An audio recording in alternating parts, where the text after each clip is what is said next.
The world is watching closely as tensions between Iran, Israel, and the United States continue to rise. And this time, the situation feels more dangerous than ever before. So what's really happening?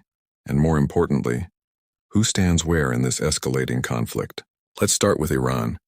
Iran has taken a firm and defiant stance. Officials in Tehran are calling recent military developments a direct provocation. According to Iran, any strikes or threats coming from Israel or backed by the United States are considered violations of international law.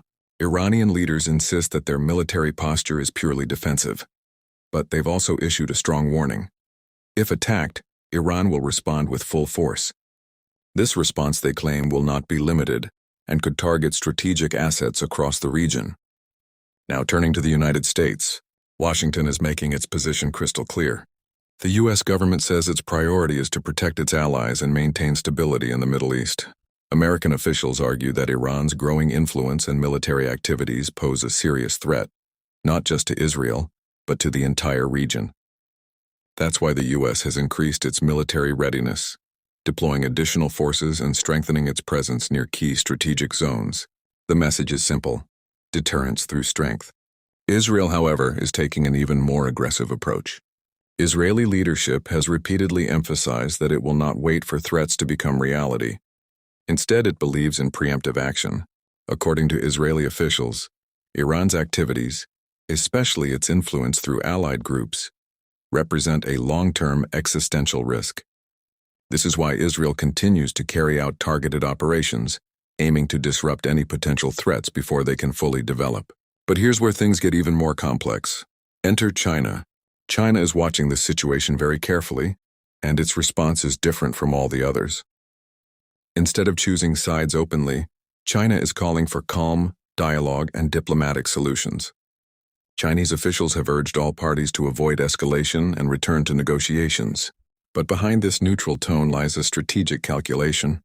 China has strong economic ties with Iran, especially in energy. At the same time, it does not want a direct confrontation with the United States. So what China is doing is balancing, presenting itself as a peacemaker while quietly protecting its own interests. This creates a powerful global dynamic.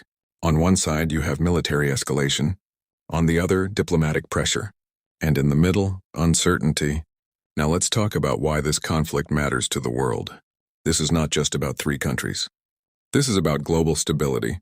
One of the biggest concerns right now is the Strait of Hormuz, a narrow but extremely important route through which a large percentage of the world's oil supply passes. If tensions escalate further, this route could be disrupted, sending shockwaves through global markets. Oil prices could spike, trade could slow down, and economies worldwide could feel the impact. Experts are warning that even a small miscalculation could trigger a much larger conflict, one that draws in multiple countries and changes the balance of power globally. So what happens next? Right now, all sides are holding their ground. Iran is standing firm on its warnings. The United States is reinforcing its presence. Israel is continuing its operations. And China is pushing for diplomacy. But the reality is, this situation is extremely fragile. Any sudden move, any unexpected strike, or even a misunderstanding could push things over the edge. In conclusion, the world is at a critical moment. The decisions being made today could shape the future of global politics for years to come. Will this crisis lead to war, or will diplomacy prevail? Only time will tell. Stay informed, stay aware, because this story is far from over.